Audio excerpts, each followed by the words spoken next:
మనకి మనుషులు దొరకట్లా.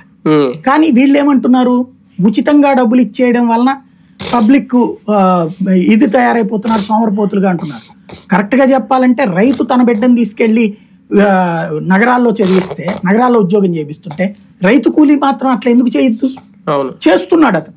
అందువల్ల రైతు కూలీ దొరకట్లేదు కాబట్టి జగన్ సంక్షేమ పథకాల వలన నాశనం అయిపోతున్నారు అంటున్నారు. కానీ గత 20 ఏళ్ల ప్యాటర్న్ మారింది, పేదవాడి ఆలోచన మారింది, తమ బిడ్డలు మంచి బ్రతుకులు బతకాలనుకుంటున్నారు. దీనికేంటి పరిష్కారం అని ఆలోచించండి. అట్లాగే లేదు ఇప్పుడు మనం. కానీ షర్మిల సునీత వర్సెస్ జగన్ అనే వివాదం పీక్ లెవెల్కి వెళ్ళిపోయిందా? జగన్ నోటి నుంచి కూడా కొన్ని సంచలన వ్యాఖ్యలు రావడం వాళ్ళిద్దరి మీద. సహజంగా అంటే రోజు కొడతంటే పడి ఉండాలని ఏముంటది. బేసిక్ గా అన్నను ఓడించాలనుకుంటోంది.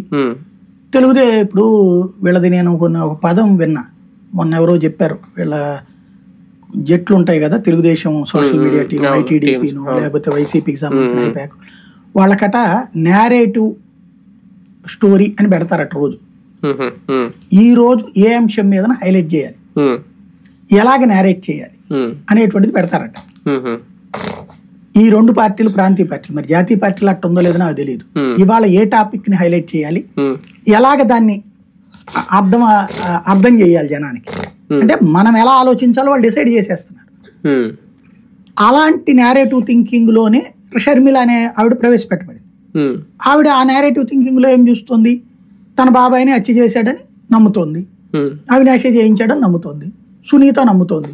దీనికి సిబిఐ అనేది వాళ్ళు ఒక పాయింట్ చెప్తున్నారు అంతే. సిబిఐ అనేటువంటి దాంట్లో 2 ఛార్జ్ షీట్లు ఉన్నాయి. ఫస్ట్ ఛార్జ్ షీట్ వేరు, రెండో ఛార్జ్ షీట్